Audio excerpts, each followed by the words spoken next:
In this lesson, we're going to be looking at how we can draw angles. Specifically, we want to know how we can construct them manually. If you remember, on our requirements for the drawing instruments, we had a 45 set square. Most 45 set squares nowadays have a protractor. This here is a protractor.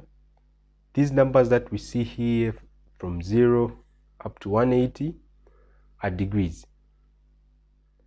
This point that we see here in the middle can actually help us to make different kinds of angles. Using the protractor shouldn't be very difficult. However, I'll go through the procedure of how we can do that. To use the protractor, what we'll do is we're going to align this point with a corner or a vertex. For example, if we want to measure the angle here, we're going to place this point here like this. After we place it there, we should make sure that the line that we want to measure is at the 0 mark there, or this 0 mark, depending on whether you want to measure the angle on the left part here or the right part. After that, we're going to see the reading of the other line. So the first, if we are measuring the angle on the left part, what you're going to see is we have this part of the line on the 0 mark, then the other one is at 90. That means the angle between these two lines is 90 degrees. The same thing applies if we want to measure the angle on our right part. You can see there's this 0 mark on this line, and then we have the 90 on this other line, which means the angle between this line here and this one here is 90 degrees. You can see that it's very easy to know the angle we're working with, or to make a particular angle. Let's say we needed 40 degrees. We'll just have to follow that 40. That 40 is in line with the 140. So we'll just make a mark there and then connect it to this center point. And the angle that we'll make like that is going to be 40 degrees. What we want to be able to do is draw an angle without the use of the protractor.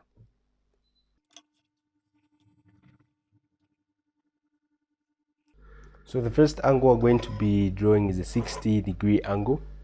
How we do that is we're going to draw kind of a baseline. One thing you should always remember for angles is it's rare that you need the lengths of sides to draw angles. So you just be told maybe to draw an angle of 60, which is rare. Angles will usually be in some kind of shape that you are being told to draw. We'll do a simple question after we finish angles. So 60 degrees is drawn like this. Our baseline. Then we get any radius, stand on the point, one of the points of our line, draw an arc like this.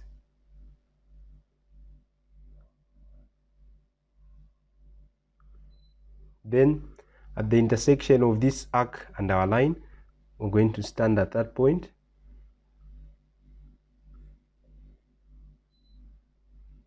And make an arc that cuts the first arc that we drew. So if this line is line AB,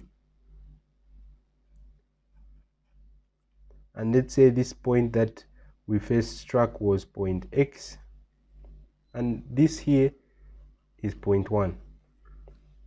So we'll first draw a line AB and then open the compass to a particular radius to make the mark X, and then stand at point X with the same radius that we used.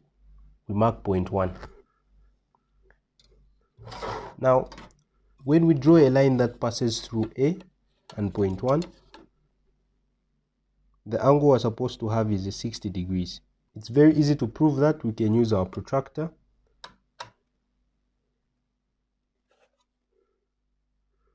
The next angle that you need to know is 120 degrees.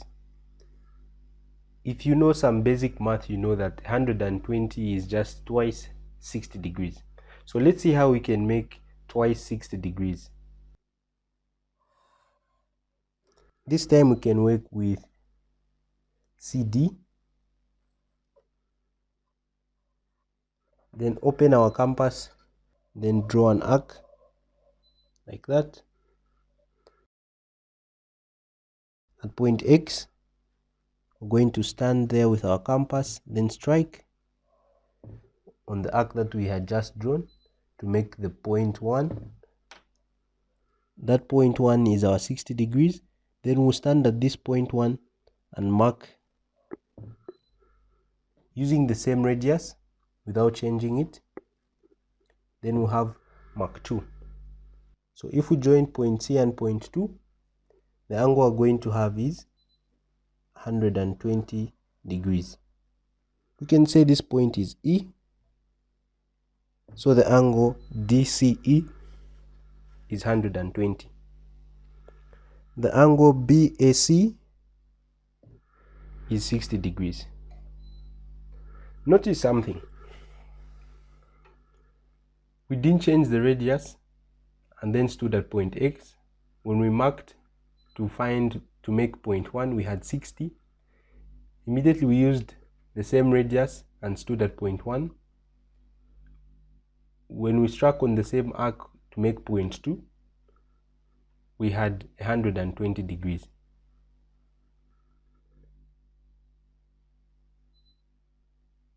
What might happen if we kept on striking arcs?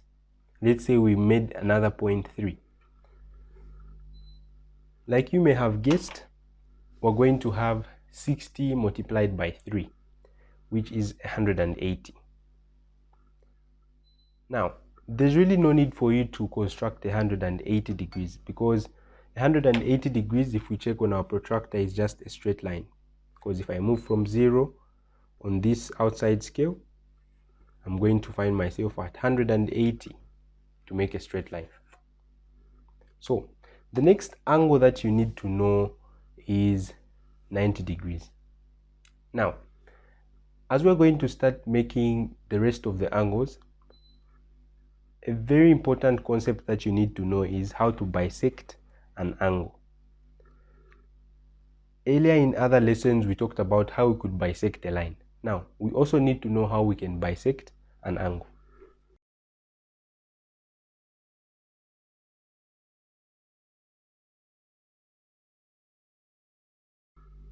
To draw a 90-degree angle, what we're going to do is bisect 180 degrees. How do we do that? Well, we need to draw a line which is 180 degrees, and that line is just a straight line like that. To draw a line that is 90 degrees, what we have to do is draw that line. Let's say we have a line EF.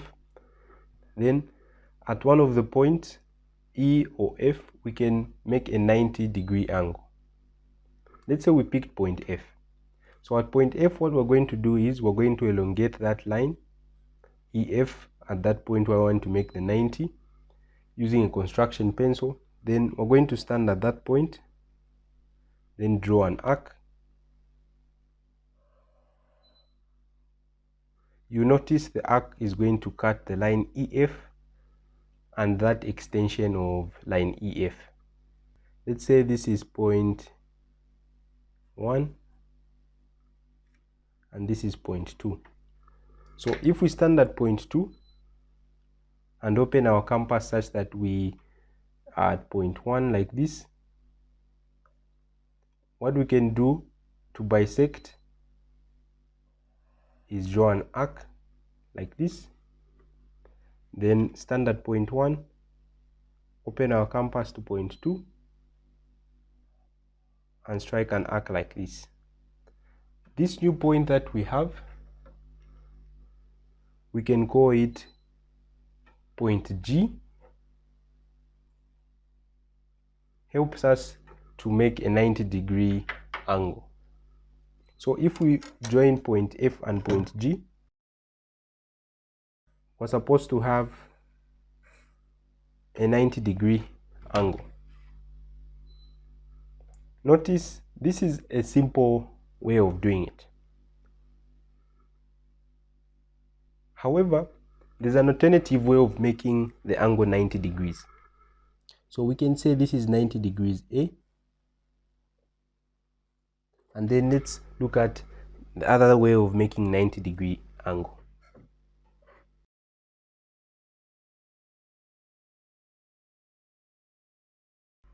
The alternative method of drawing a 90-degree angle is also going to use bisection, but this time we're going to bisect a different angle. In the first method, we bisected the angle 180. Now this time we're going to be bisecting the angle between 120 and 60 degrees. Remember, we drew 60 degrees and 120. You can see them here. This is 60 degrees, this is 120. Now, what you're going to notice on our protractor is this. If we look at the difference between 120 and 60, you're going to see that it's 60. So the midpoint of 60 and 120 is just 30 less from 120 or 30 more from 60 degrees. Quickly you realize that 90 is in between 60 and 120. So if we bisect the angle between 60 and 120, we're going to have a 90 degrees. So that's what we're going to just try to do in this second part of drawing the 90-degree angle. So we can have a line. Let's say this is GH, and then at point G we've been asked to draw maybe a 90-degree angle there. So what we're going to do is place our compass at point G, then open it to a particular radius, shouldn't be none, then strike an arc. You notice we're going to have a point 1, then we will stand at point 1. Without changing our radius, we mark another point on that arc, which is 2. We stand at point 2 and mark another radius, which gives us another point, which we can call point 3. So we're now going to divide the angle between 3 and 2. You notice the procedure is very similar to what we did when bisecting lines. However, this time we're not picking a distance in between our points. For angles, you always make sure you stand at one point of the angle. This is 60, point 2 is 60, and then point 3 is 120. We've done that in other parts, so it shouldn't be difficult to understand. So we stand at point 2 and then open to the other angle, which is point 3, and then strike an arc. Usually this arc will be the same as this other one, so you can just extend that arc. Then we come to point 3, stand there, and then strike an arc. What you notice is we'll have a point I, which is going to give us that 90 degree that we're looking for. And that's how we can draw our 90 degrees. Two methods to do the same thing. Usually I prefer the first method because it's a little bit quicker, because I don't have to construct a lot. However, both methods must give you the same output.